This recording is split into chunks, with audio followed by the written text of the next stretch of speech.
تو از اینجا هیچ جا نمیری، فهمیدی؟ ناشکری کرد. ببین خودتو زود برسون بیمارستان. میاد. به استاد شک نکن. آقا زنگ بزنیم به پلیس. خیلی خوب خیلی خوب. بگو. منو میبری یه مزدوزی؟ مگه تو من نیستی؟ میترسم از این خونه بریم طاقت نیاره. آره. شما بفرمایید به کاری که بهتون محول شده رسید.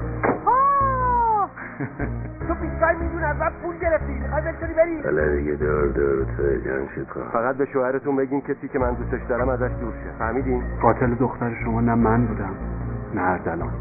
بازم رفت سراغش. چیز دوباره خرابکاری کردی. من سر عالم و آدم و کلا میذارم. چرا راحت هم نمیذاری اسکافته که خوردی بزن بیرون. شاید شما درست.